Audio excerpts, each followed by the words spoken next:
You may see me, but at the end of the day, it's a task force. It is a team that helps the city of Newark actually diminish the number of people that are out on the streets. It's a team of people that bring them water, food, shelter, all the services that we speak of. It's a team of people that do that. This is for the culture, that's right. The vendors up the fly, and you know it, that's right. Newark chicken style. Hello, Newark, all our listeners out there. Happy New Year to you guys. I'm excited to start a new season of Ras In 60. I know we have listeners from all over the country and even some from outside of the United States. Building community is important to do however and wherever you can. So I'm happy to see this podcast community growing, and I'm thankful for everyone's continued support. And I'm here with my co-host, Desiree Hadley, and we are kicking off 2024 with a conversation about how Newark is working to end chronic homelessness in our city. That's right. We'll talk about homelessness today. It's a good show set up today. Right, so we talked with Director of Homeless Services, Louis Hilario, and the Chair of the City of Newark's Commission on Homelessness, Jim Palicchio. If our listeners haven't heard that episode, I would encourage y'all to go check it out on your free time. The title was Evaluating and Executing Plans to End Chronic Homelessness Coast to Coast. A couple of weeks ago, on January the 8th, Director Hilario's team unveiled Hope Village 2, the second Hope Village site. Supports the city's 3-year plan of expanding housing and services by increasing the number of low-barrier units available in the community. A multi-pronged comprehensive initiative, this data-driven strategic plan has received national attention for achieving a 57.6% reduction in its unsheltered homeless population within the span of 1 year. So let's dig into what our goals are and how we're meeting them. All right, so we have a packed show today. On the first part of the show, we will speak with the director of the Mayor's Office of Homeless Services, Louis Hilario, the President and CEO of Newark Alliance, Evan Wise, and the data and homeless outreach team lead, Isaiah Hayes Willoughby. By developing housing for residents without addresses, Newark is not only tackling the issue of homelessness, but it's employing young people to build these homes by collaborating with local organizations such as Youth Build. Youth Build is a community-based pre-apprenticeship program that provides job training and educational opportunities for young people ages 16 to 24 who have experienced challenges with completing high school and simply require a different path to success. Youth Build will join us in the middle of the show to discuss their phenomenal program and how they're training and employing our residents in construction and other trades. The final group of guests will be professors and students from the New Jersey Institute of Technology's Hilliard School of Architecture and Design. And I'm excited for today's show. Yeah, Mayor. And just want to point out that the folks from NJIT designed the newest prototype, Resilient Hope, Hope Village 3, which we're trying to put up in the West Ward. So, the Office of Homeless Services will be implementing, and we'll end the show with a discussion of the plans and design of Resilient Hope project. So Stay tuned for that. Yeah, it's good. I can't wait to hear about that. All right, so before we start with the guests, we're going to talk about Newark news as we always do in each episode. So one of the bigger, I feel like this is one of the big news stories that recently happened here in the city of Newark that's talking about housing, the $1 property lottery. On Monday, January 28th, yourself and Deputy Mayor of Economic and Housing Development, Allison Ladd, Invest Newark CEO, Marcus Randolph, who we've had both of them on the show before. We talked about this over the summer, and the and NACA founder and CEO Bruce Marks held the first Newark Home Ownership Revitalization Program lottery to select residents who will purchase city-owned properties for $1. The lottery took place in this Newark City Hall Council Chamber, right downtown Newark on Broad Street. The properties are deteriorated 1, 2, and 3, and 4 family homes that will be rehabilitated into beautiful owner-occupied multifamily homes. Yeah. These prospective buyers are required to be residents who have lived in Newark for 5 years or more or been displaced by gentrification. They must commit to reside in these properties for at least 10 years. Right, that's an exciting program. Yeah, it's incredible. Mm-hmm. Just seeing the people's faces, too, when they won the lottery, it was great. Yeah, it was amazing. And moving right along, talking about OVPTR, the Office of Violence Prevention and Trauma Recovery. There have been some changes. You promoted Lakeisha Yuri from serving as director to becoming the city's deputy mayor of public safety. Kalisha Wingfield Hill is now in the role of director of OVPTR, and then appointed Josiah Paul as director of Brick City Peace Collective. That's exciting, right? Some new changes over there. Yeah, there's a lot of stuff going on. Yeah. And public safety, let's talk about public safety really quickly. So according to the conversation you had with Director of Public Safety, Fritz Frajay, homicides has decreased 51%. And that's also thanks to the help of the OVPTR office.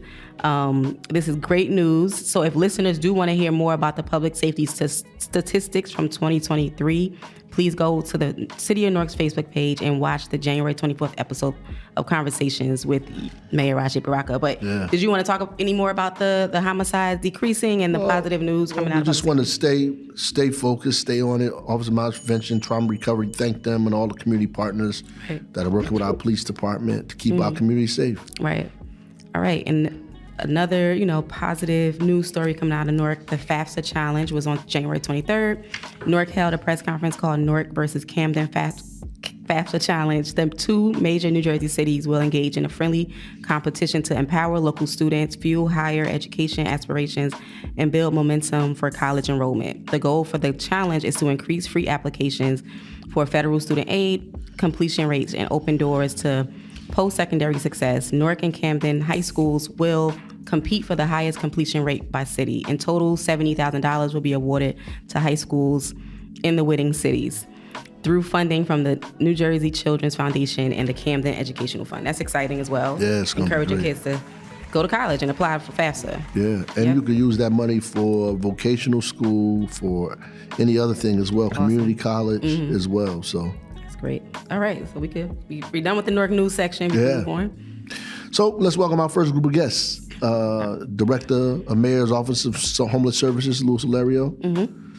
President and CEO of Newark Alliance, Evan Weiss, and Data and Homeless Outreach Team Lead, Isaiah Hayes Willoughby. All right. Bring them on in.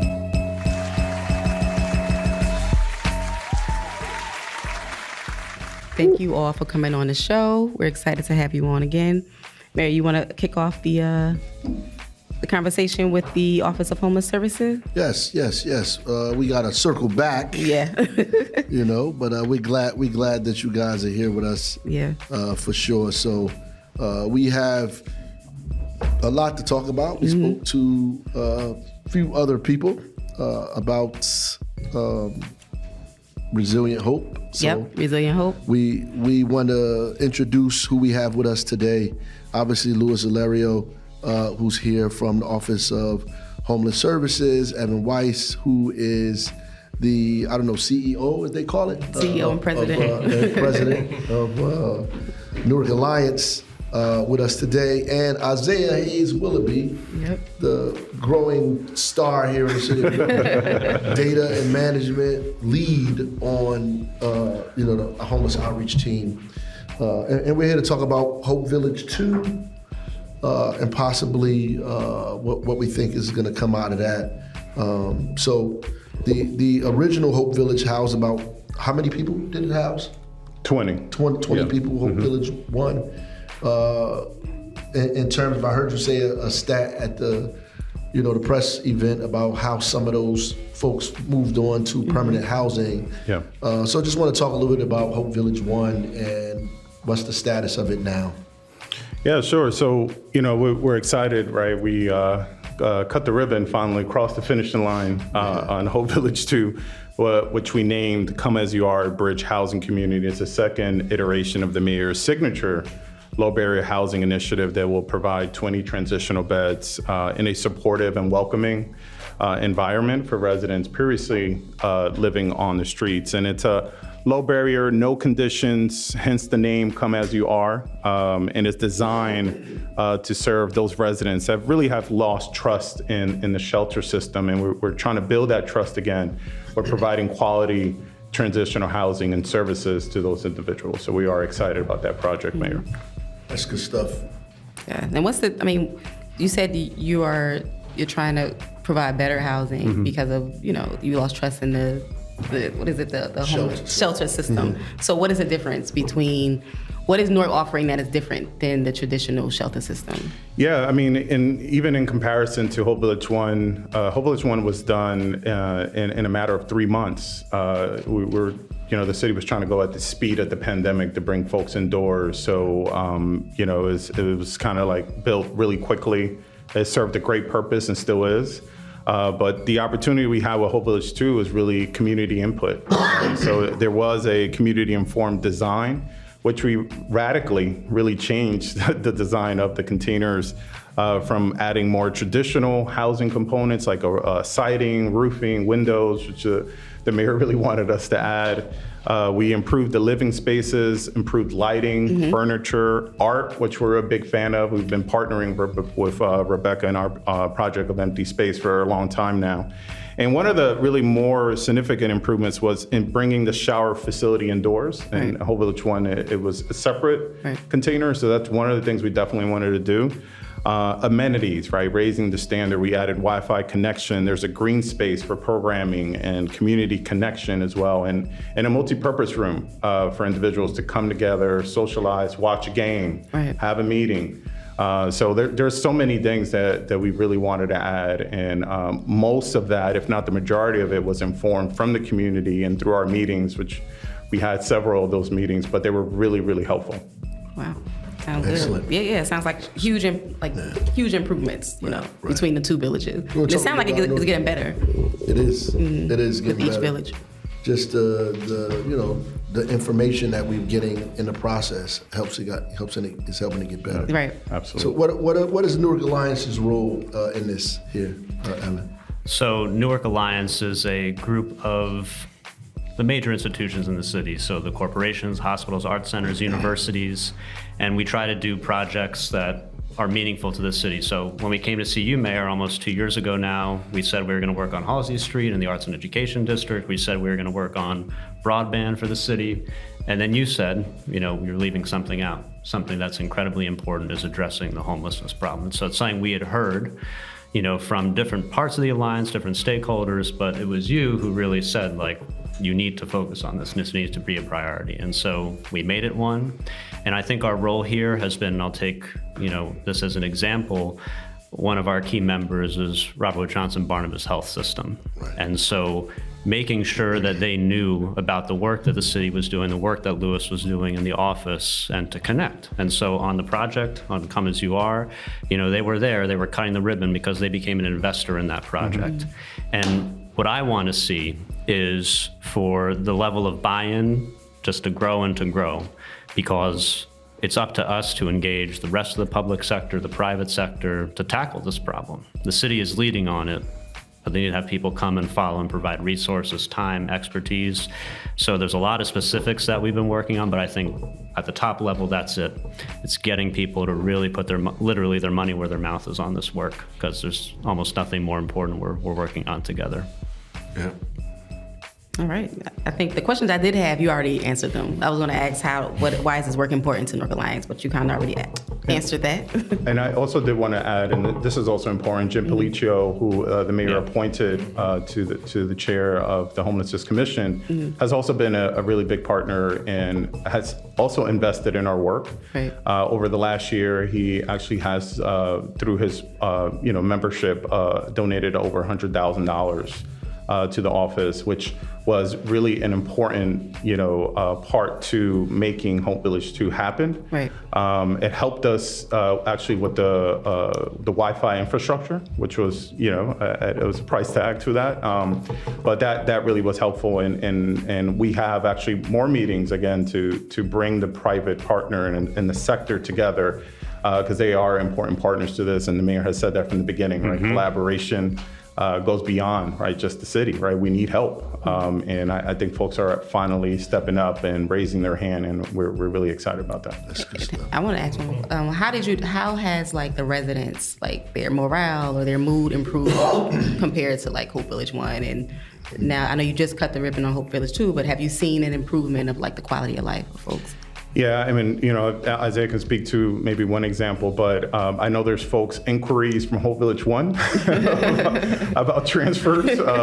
But, I think folks are just, they're once they walk into this space, they almost feel this is not for them, right? And it is. And it's the reason why we raise that standard, because they deserve that, right? It's from tears to just smiles to just a sigh of relief that they can breathe, that they can open up their mind and start thinking about their lives, because previously it was about surviving. One other thing I just got to say is just what it has done for the neighborhood. That was a lot for as long as many of us remember, right? And so when you walk by it every day, or if you drive by it or on the bus going by it, and now you see this, it's a beautiful sight. You see the activity, you see the spirit. And I've just heard that so many times from people, just like what that alone, its presence means, you know, for the entire community, I think is also a message as we try to do more of this throughout the city.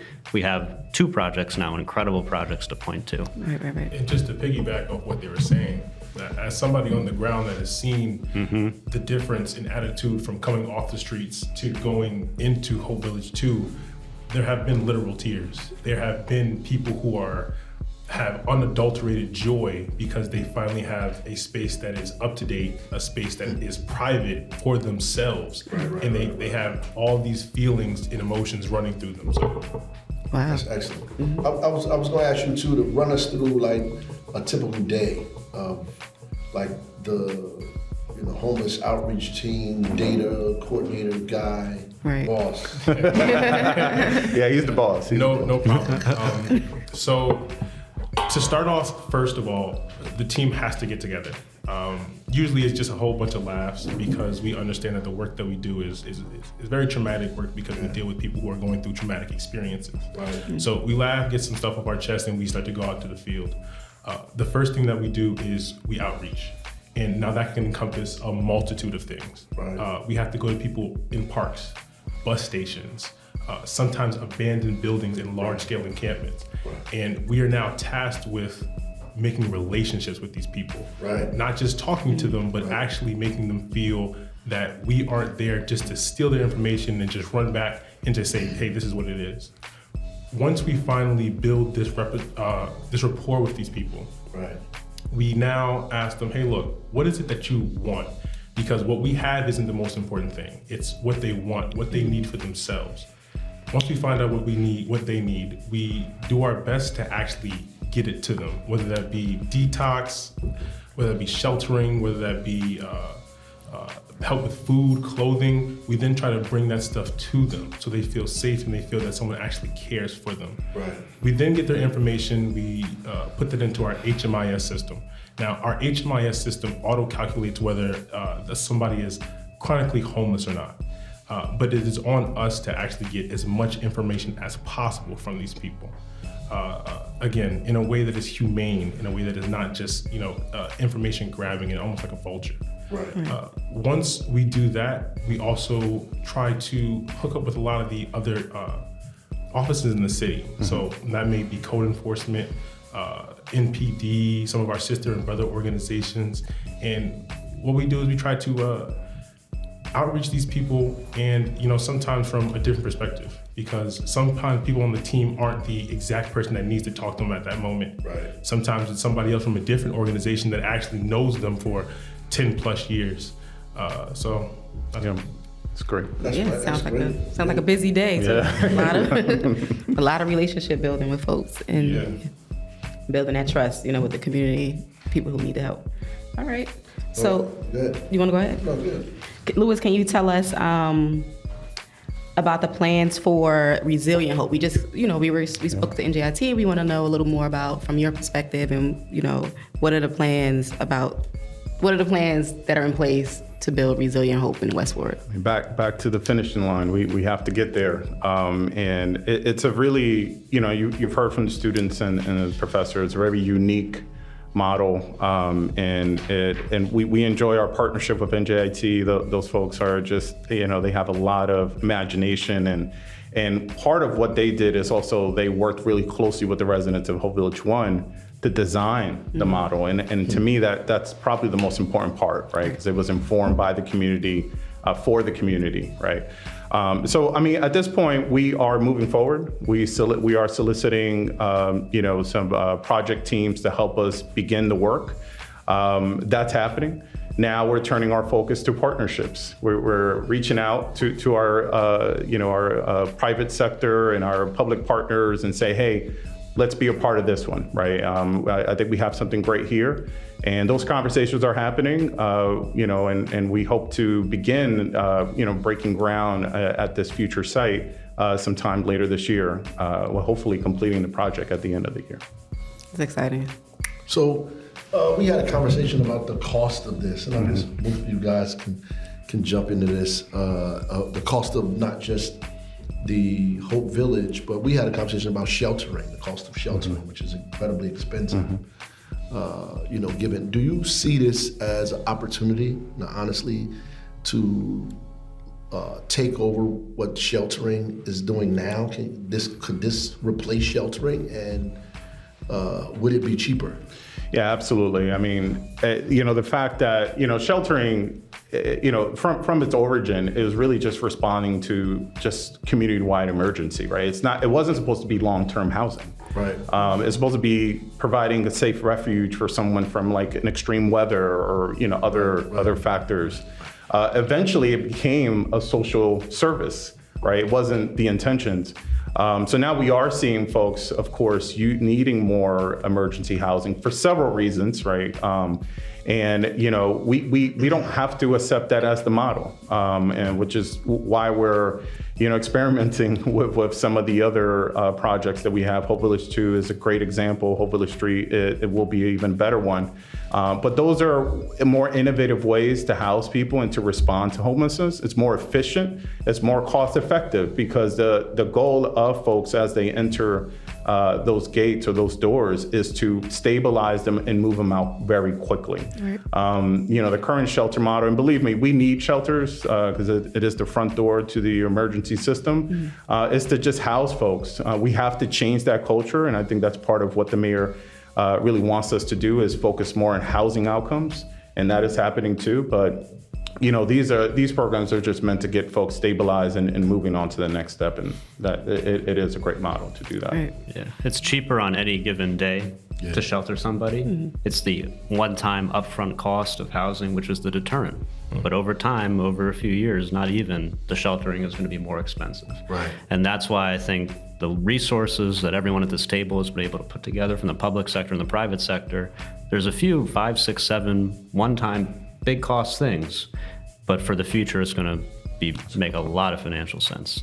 So that's why rallying around this effort now, I think, is critical, because you're going to be spending way more. It's like if you didn't have smoke alarms, but you just had a fire department, right? It's like we're trying to make sure that in the long term, you have to call the fire department a lot less. That's good. I did want to That's talk a about. Great analogy. Go ahead. I want to talk about That was really good. the drop-in center. Can you guys talk about that? The plans for the drop-in center?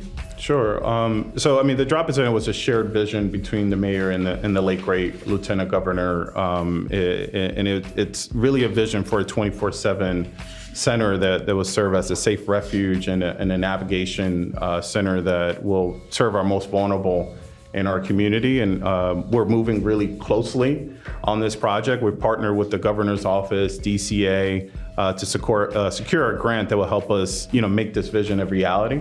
Again, private partners are important. We partnered with Edison Properties to leverage their capital to acquire a site at 1136 Raymond Boulevard. Is a 8,000 square feet space, which is, we're going to use a lot of imagination to really make sure that space is high quality, high standard, and a state-of-the-art center for our most vulnerable residents in our community. So we are moving forward right now, doing some due diligence at this very moment, hopefully closing on the site sometime in March, and then beginning the work to move really quickly on that project. Right. That's great stuff. You guys have any last things you want to add before we move on? Definitely. I'd like to just give a quick shout out to my team, to the homeless outreach team, first of all. Ishmael Heggs, Ramar Garner, Jasmine Ingram, Umar Jones.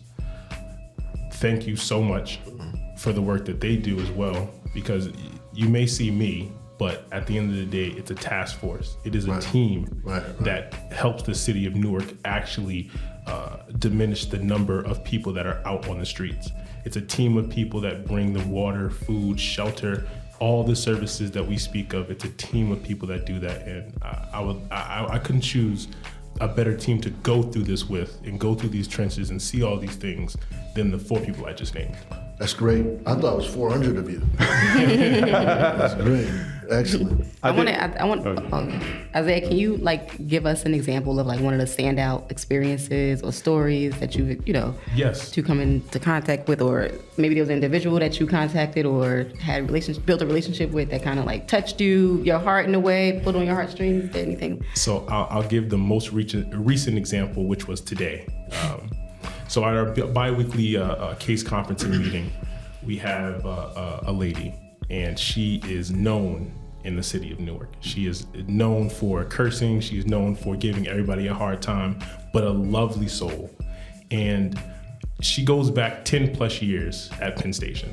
So we have people who have been in this job for 20 plus years who know this lady, know her family, know her daughter on a first name basis, and have met and sat down with them. So she's been sleeping at Penn Station for 10 years. 10 plus. Now, today, she met every criteria you could meet for Hope Village 2. And when I finally saw her, I said, hey, I got something for you. I got a space, and it's all yours. I just need you to come. And she said no. She said, my daughter got me. I got it. Don't worry about it. I'm cool. And this was right before our case conferencing meeting. So we were talking, and one of our great partners, Debbie Underwood, was speaking about the individual in it. My mind just had an idea, and I said, you know what? Look, I need you, because Miss Debbie knows her longer than I've been in the field. So if she could hear your voice, and with my physical face there, maybe we can get her. So we rushed down back to Penn Station, all the way up in the West Ward. We rushed back down, and I get Miss Debbie on the Bluetooth speaker of our van. Thank God for 2023 vans. And she hears Miss Debbie roaring at her, let's go. We're not about to do this. You have the greatest opportunity that you could possibly have, and we're gonna get you in here. So I'm barking at her, Miss Debbie's barking at her, and she's like, you know what? Fine. In the most you guys not about to stubborn do this. Most stubborn way possible. And we actually just got her in maybe about an hour and a half to 2 hours ago. Beautiful. That's awesome. Yeah. Beautiful. Yeah. It's hard to follow that, but I just want to say that in addition to the mayor's, these great projects, we also have a lot of programs, several initiatives, services, and programs that we are implementing in the city. And we did release recently the mayor's implementation update, what tells you all the great things that we're doing. So please go online, take a look at it, and if something interests you, please reach out. Let's work on this together. Beautiful. Absolutely.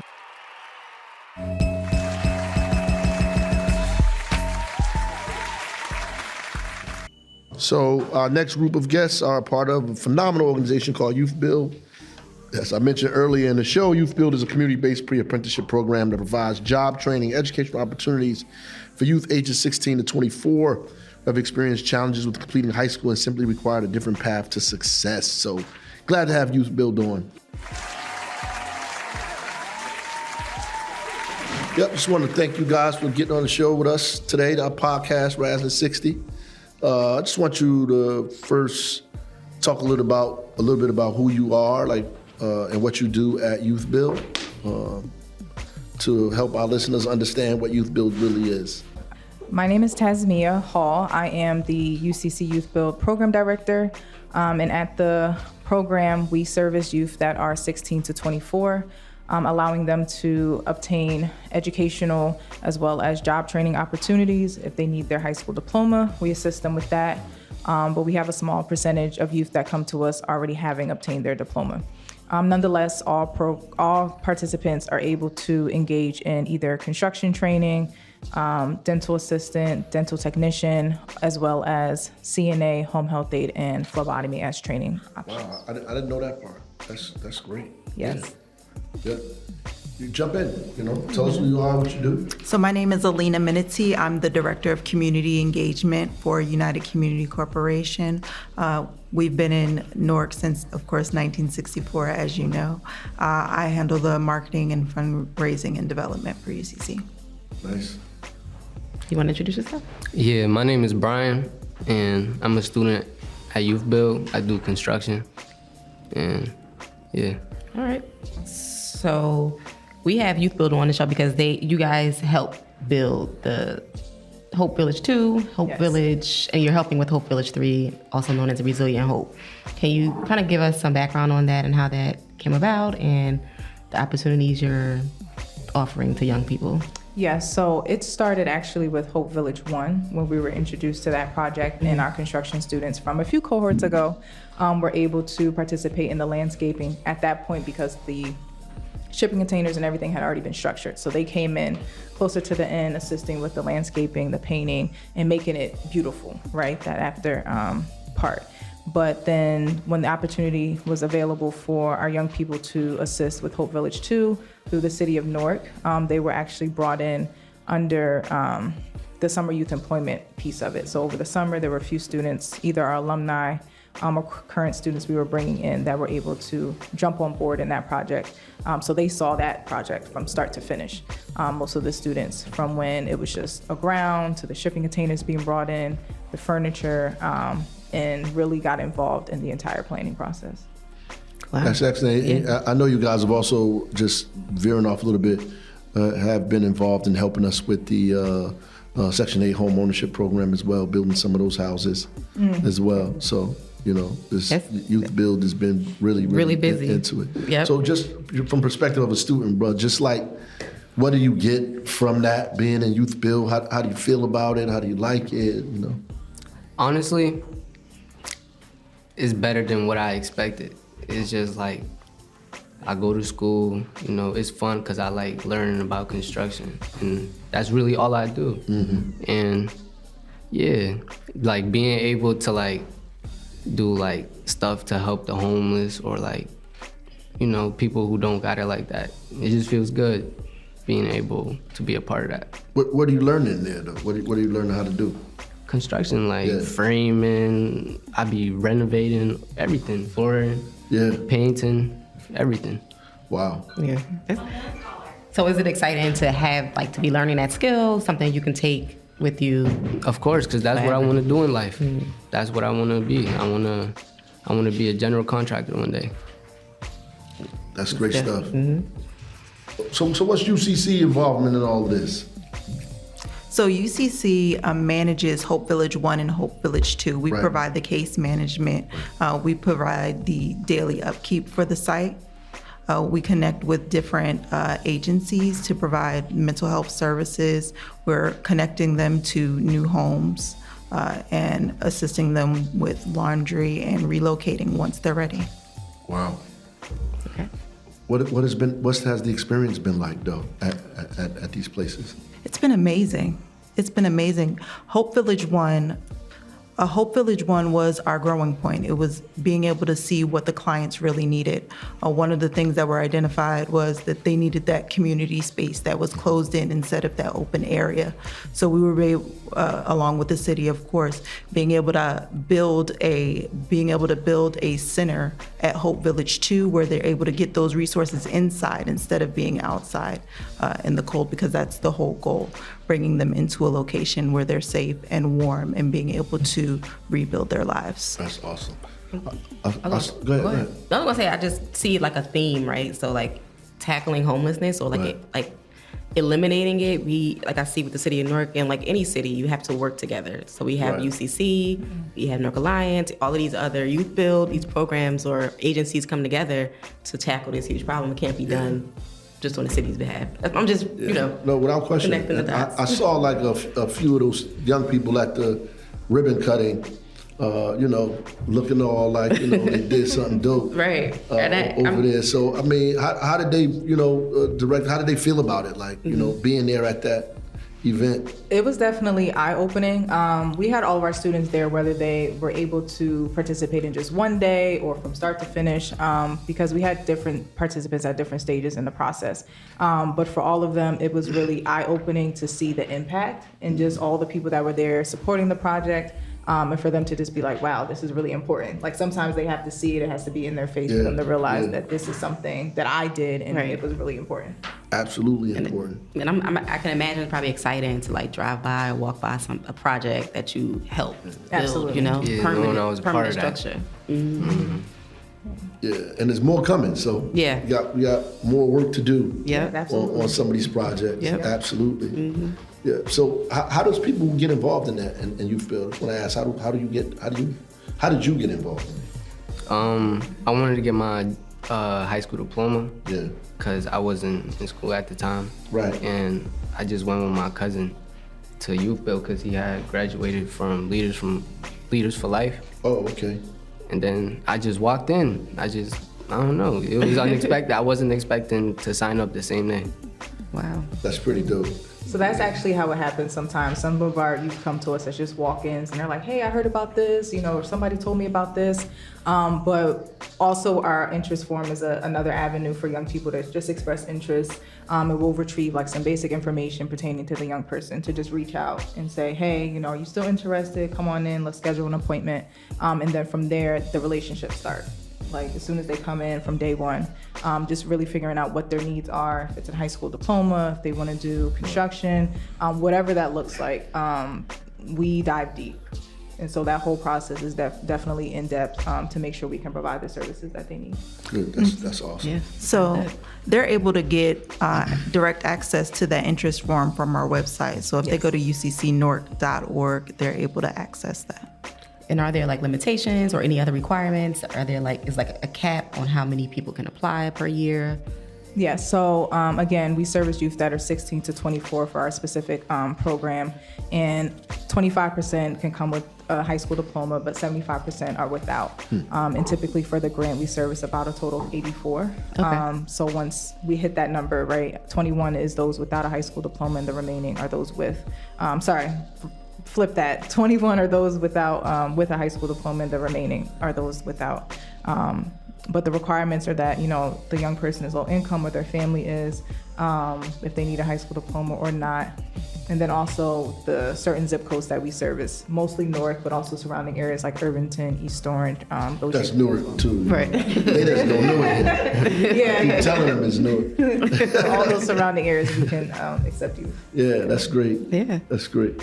That's good stuff. Any last things you want to add before we close out? I would just say that the opportunity I just always encourage young people to really take advantage of what's in front of them and the opportunities that they have. We will be shortly recruiting, once again, for our second cohort. The youth, like Brian, he started with us in the summer, but we have another cohort that should be starting soon. So we're recruiting. If anyone's interested, to just go ahead to our website. We're located at the Clubhouse, 205 Spruce Street. So walk-ins are always welcome as well, if they're interested. Wow, that's great. I didn't know you guys did phlebotomy and all this other stuff too. Yeah. Home health aid. That's pretty dope. That's great. Yeah, that's impressive. Yes, thank you. Yeah.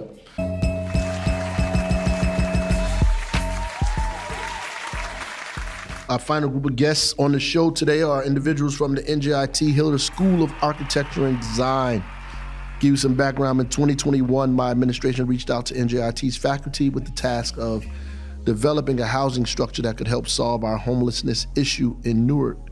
A group of undergraduate students got to work and designed an 8-foot by 12-foot tiny home. Design was impressive and received a ton of media attention. And here to discuss this tiny home project is Professor of Practice Erin Pellegrino and Charles Firestone.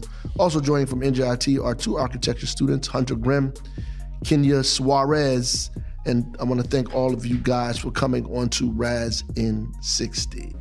And being a part of us here in our discussion, Ras In 60, talking to our residents today and people that are outside of the city who listen, around the country and outside of the country now, we've realized. And so to talk a little bit about what you guys did in this home design process, this tiny home stuff, take us through it. We'll start with the professor. Erin, you could jump us off and we'll introduce yourselves when you speak as well.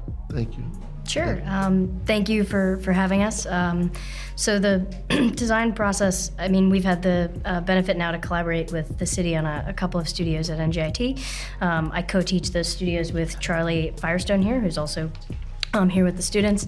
This project in particular was building off of the work and the successes of Hope 1 and Hope 2 and trying to imagine what the whole community could look like. So we looked at designing the master plan of the village itself, as well as looking at ways to have more more aspects of it face the community. So the students design some community buildings and really look at the mechanics and the makeup of the homes themselves, and advance beyond just the shipping container model, but go from the ground up to really create a space of healing. Charlie, you want to jump in? Sure. Hi, I'm Charlie Firestone. I'm one of the other professors. So our students worked first on the prototype home for Hope 1, and then we were approached by Louis and his team to work on Hope 3, as Erin was saying, the entire village. And throughout that process, our students worked closely with Louis's office and the mayor's office, as well as working with the service providers and the residents at Hope 1. They spent some time surveying them and spending time asking them about what their needs are, both from the residents and the service providers, and use that to help influence both the design of the homes themselves and the village. So can we hear a student perspective? Want to introduce yourselves, talk to us about how you see this? Sure. Hi, my name is Kenya Suarez. I'm a fifth-year student in NJIT. Definitely being part of designing Hope 3 has been it's an amazing experience. From going to community meetings to actually talking with the residents of Hope 1 and getting their perspective. We went through talking to their personal experiences and how the designs can be better for them, how this experience has changed, and how it developed until a point that it could be even more successful than it already is. And what's the difference between like the Hope Village 1 or Hope Village 2 now and the Resilient Hope that you guys designed? What is the major differences? Well, we went through some major points or major concepts where one was privacy, the other was security, the other was dignity. So we got until all those points, and we can talk to even like the units itself, as well as the complete site, the positions of where it's going to be, the community buildings that we were designing, the entrance, the welcome entrance, how it was lacking some privacy and some dignity in Hope 1, and this new adaptation, it's improving so much that dignity for the residents. Okay. And you want to ask a question? No, I wanted to allow the other student to jump in, introduce yourself. Yeah, thank you. My name's Hunter. I'm now an alumni of NJIT, class 2023. Okay. So, congratulations, brother. Yeah, congratulations. Thank you. So I jumped in on this in Pod 1, which was the prototype, and I guess that was 2018 now? 2021. 2021? Oh, yeah. It's been a while. But I like to think I've been through this every step of the way, or as much as I could have, with Pod 1, and then moving into Resilient Hope. And then I also took one of their elective, Aaron and Charlie's elective classes for the community engagement, which was creating a discussion with the broader community around Resilient Hope and what we produced. And I know we went to a couple of community meeting for about this. And then I'm currently employed in Central Jersey, but I've been trying to come up and assist in any way I could with their current endeavors in this topic. That's pretty cool, man. How did you feel about designing this, though? How did it make you feel about being a part of this thing? So when we started, it's kind of, I'm gonna throw him under the bus a little bit. I was kind of blindsided going into the first studio, and I was like, I don't know what I'm expecting in this. But as we went through it, we're talking, we're researching, we're doing all of our precedent research, and then deeper diving into the demographic of the unhoused. It really started to become of great importance to me. And by the end of that first semester, I was like, this is really cool. I would like to keep trying to push this as far as I can. And then when they announced their next studio was the toilet studio, was not around that. That became Resilient Hope, and then that was when Kenya came in with us, and we had we had a group of pipe hitters in that one. We were really trying to push for Resilient Hope, make this from a 2-person, no bathroom prototype unit into something a little bit more grounded in reality, but still trying to make it economical, but have this sense of dignity for this vulnerable group of people that they would want to live in and come to, and hopefully just rehabilitate and integrate back into society. Right. How many people can live in one of these units? And is there electricity, plumbing, and everything? Yeah, so the model that the students designed for Hope 3, which we're also referring to as Resilient Hope, that's the name the students gave it, was looking at a 2-person per unit model. So shared kitchen, bathroom, 2 separate bedroom units with individual locking rooms. The houses themselves are, on the grid, so powered, electricity, plumbing, heating, cooling, all of that. In this case, the units themselves really looked at trying to create what I think we would call thresholds of space and thresholds of privacy. So there was, starting with the outside of the unit, there's a porch. So there's the ability to be outside of your home, around your community, but also just have that sort of threshold, right? And then you walk in, there's a shared space within the unit, a living room, let's say. There's the cooking area, and then going into the separate bedrooms, it allowed for what we thought would be, and what the students really articulated as these levels of privacy, which I think a lot of people who, unfortunately have spent time on the street don't have that sense of boundary and threshold. So it was really important to the students to bring back some of these, moments of home that I think a lot of us may take for granted into a unit while still maintaining all of the efficiencies and securities that, the service providers mentioned. Right. That's great. I'm curious to know how much it costs. How much does it cost to build one of these units? So tiny homes. We did a cost study on just the materials. In this case, obviously, this is a project that would probably, given the city nature, have to go out to public bid. But the houses themselves came in between, and this was 2022, so COVID pricing was still in effect, between 100 and 120 per unit for each house. That's 120,000 in materials. Typically, if we're cost estimating a project, you'd add 60% of that or multiply that times 1.6 to get your labor costs and put it on top. But again, this would likely be a public bid process. So those numbers are just material. And that's for a one-off unit. One unit, yeah. yes. Wow. That's good. I think so. What do you think about this expanding into more, public use outside of just residents without addresses? Do you think that that's feasible? In terms of the units themselves, or the village, or The whole concept, the village, the units. Yeah, I mean, I think the students at every point in the process, I think really approached it with a sense of empathy, both in terms of really trying to gain a deep understanding of the needs of the residents. Some of the things they found in researching the unhoused population is they tend to skew older, 55 and plus being the majority. They tend to live with a variety of physical and mental disabilities. So we tried to take that into account. They're accessible units. They designed them to get a lot of natural light and really easy to navigate. And accessible in sort of every way. Aaron was talking about the way that they're oriented and these sort of thresholds that provide ability for both personalization and privacy, but also socialization. But all that being said, we had a lot of discussions about, if I was living in this unit, what would I do? We tried to make them both units that would serve the specific population and also beautiful homes that we would love to inhabit. So that's from the sort of unit perspective.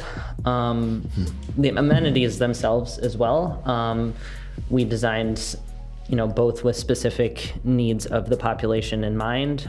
There's a big open community space with a shared kitchen. The units themselves have a very small kitchen, so the residents can prepare their own food. But there's also a larger one with a big community space. in talking to the residents, one of the things that one of our unhoused friends said was, I'd love to be able to just sit around with my friends and watch football. And so, that the students took that really to heart and made a space where the residents could, enjoy watching a game together. I mean, I think also just to answer the question too on a macro level, I mean, I think it's a new way to look at a way to build a small house and how does that incorporate into the neighborhoods across the country, right? Like there's a housing crisis across the nation and we have to kind of respond to that at an urban, suburban, and rural level. I think what we tried to do was really look at how we build with standard materials so that it's available around the country. And, this was designed and then a prototype was built by students, so forgive me, but unskilled labor. So what we really wanted to look at was there a way to really democratize the idea of building a home? And one of the goals we had, which is not necessarily a goal of Resilient Hope, but I think could be in the future, is that members of the community could come together and build these things. We can learn skills. I mean, Charlie and I lead design build studios so that our students get hands-on construction experience. One, because we think it's useful if they're going to go out in the world and build buildings, but two, because it is a viable skill, right? So I think a big part of this studio, at least the foundation of it, was to think about, can this be an adaptive model around the country in different scenarios? The West Coast is more advanced in terms of ADUs or accessory dwelling units. I think it's amazing that we're starting to get to that on this coast. We obviously have to adapt to different climates, but the hope was that it would start to speak to that as well. And how many units, tiny homes will be constructed on the site in the West Ward, the Resilient Hope site? 12, okay.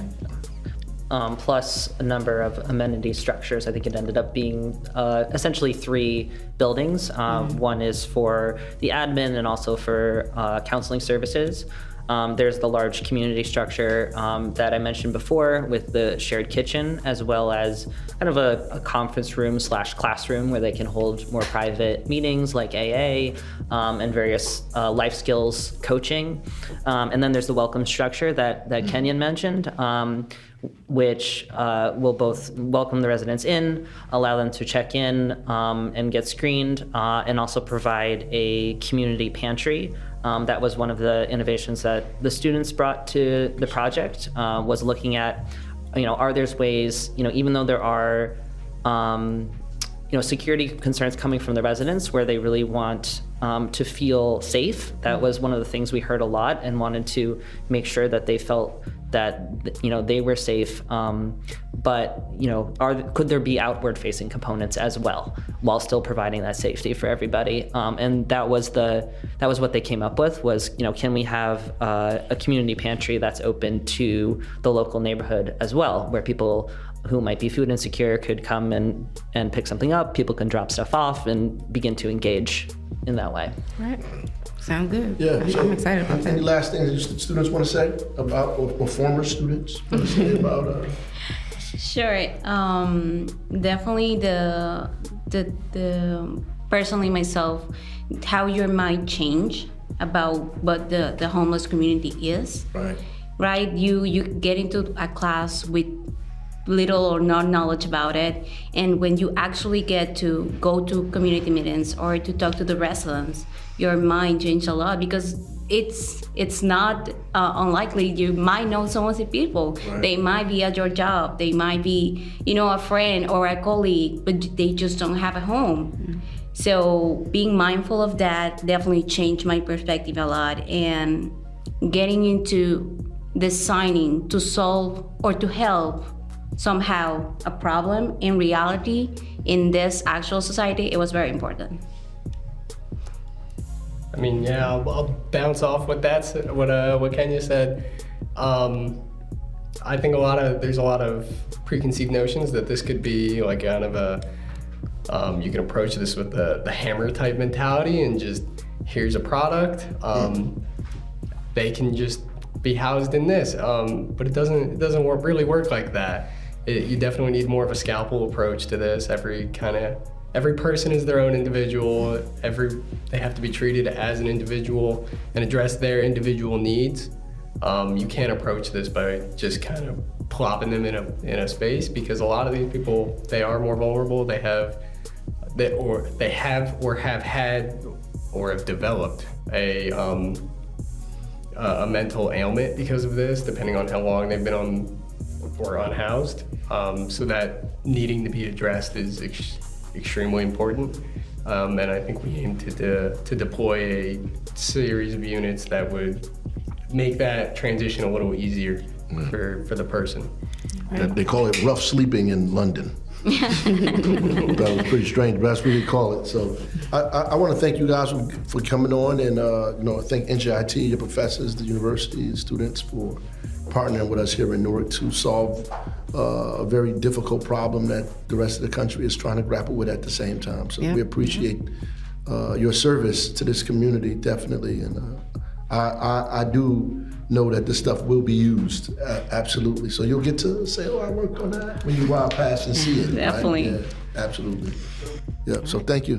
Thanks for having us. Thank you.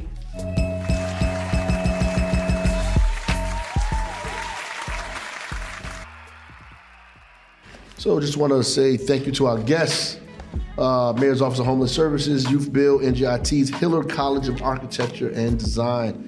As always, thank all of you for listening to the audience, listening to us, and make sure you share this episode and all other episodes of Ras In 60 with your family, friends, and social circles to stay updated on the many, many exciting initiatives that are transforming our great city of Newark. And remember, none of us are home until all of us are home. Project Home. Godspeed.